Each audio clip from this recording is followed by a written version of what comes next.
Error analysis is a crucial part of a scientific study, but unfortunately when first learning about error analysis, it doesn't help that it's poorly named. Error implies a mistake is made by the person performing the experiment, but this is not what we mean when we say error analysis. Scientists don't knowingly do an experiment wrong and then publish a paper on it. A better term to use instead of error is uncertainty. And while I say that now, you're still likely to see error analysis used throughout your university program, and indeed perhaps even this unit. In any case, now that we're past the semantics, let's actually define uncertainty. A source of uncertainty is something that interferes with an experiment and it's out of the experimenter's control. The effect impacts the accuracy of our results, so we use uncertainty or error analysis to evaluate just how much confidence we have in our answer. You see, scientists are never 100% certain of anything, even the things we take for granted. For example, if you've taken a basic physics course before, you've probably seen the universal gravitational constant G. However, we only know this value actually lies between these two numbers. Now, this is despite the fact that we've been measuring this value for hundreds of years, we still do not know it with 100% accuracy.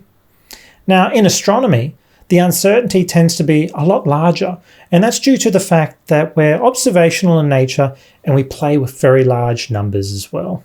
Now, there are two types of errors, systematic and random. Systematic uncertainty is something that causes a measurement to always be consistently different from the true value. And this could happen if you're timing something and you're consistently starting your timer late by a couple of seconds.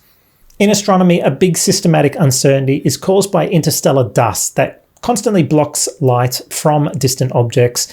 And, well, we'll talk about it a lot more in the astrophysics minor. You'll see how much of a problem it really is.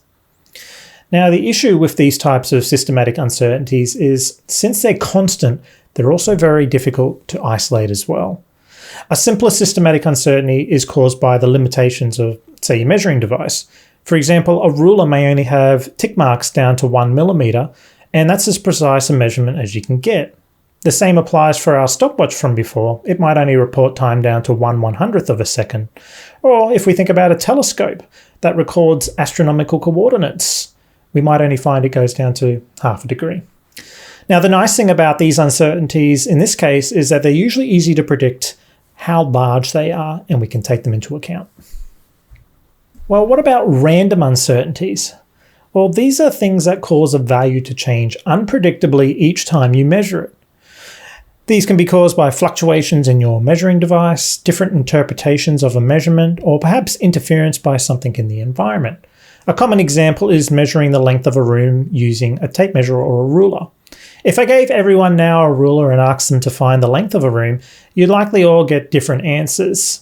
Now, it's not necessarily that any of you did anything wrong, unless you slacked off, but the act of having to pick up the ruler or the tape measure and continuously move it along is going to introduce a random source of error.